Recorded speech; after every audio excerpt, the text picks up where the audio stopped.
Welcome to A Foot's Perspective. It's brought to you by the Women of We're Dated.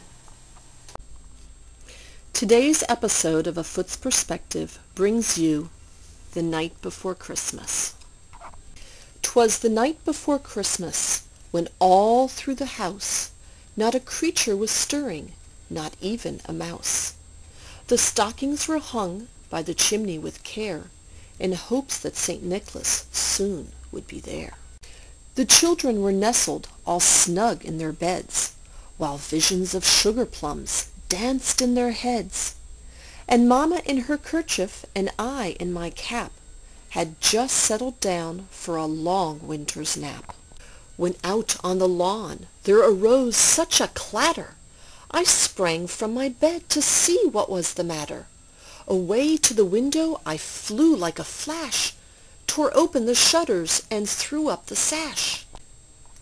The moon on the breast of the new-fallen snow gave the lustre of midday to objects below, when what to my wondering eyes should appear but a miniature sleigh and 8 tiny reindeer, with a little old driver so lively and quick, I knew in a moment it must be St. Nick.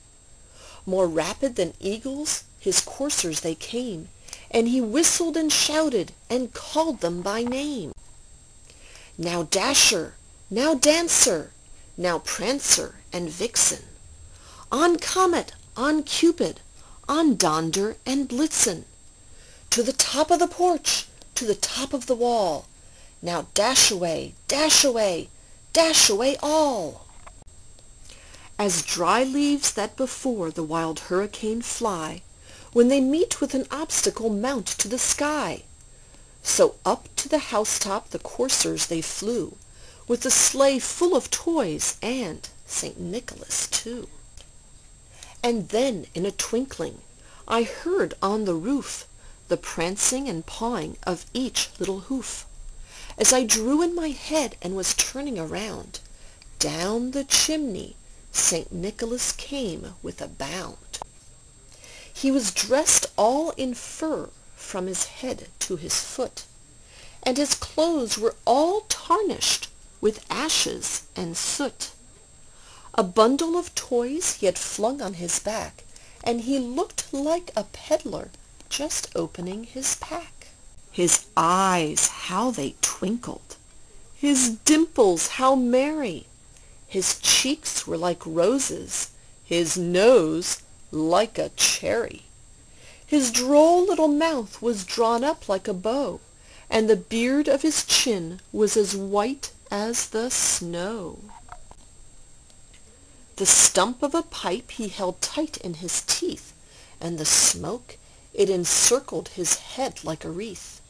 He had a broad face and a little round belly that shook when he laughed like a bowl full of jelly. He was chubby and plump, a right jolly old elf, and I laughed when I saw him in spite of myself. A wink of his eye and a twist of his head soon gave me to know I had nothing to dread. He spoke not a word, but went straight to his work, and filled all the stockings, then turned with a jerk, and laying his finger aside of his nose, and giving a nod, up the chimney he rose. He sprang to his sleigh, to his team gave a whistle, and away they all flew like the down of a thistle. But I heard him exclaim ere he drove out of sight, "Merry Christmas to all, and to all a good night." Thank you for joining me for this episode of A Foot's Perspective.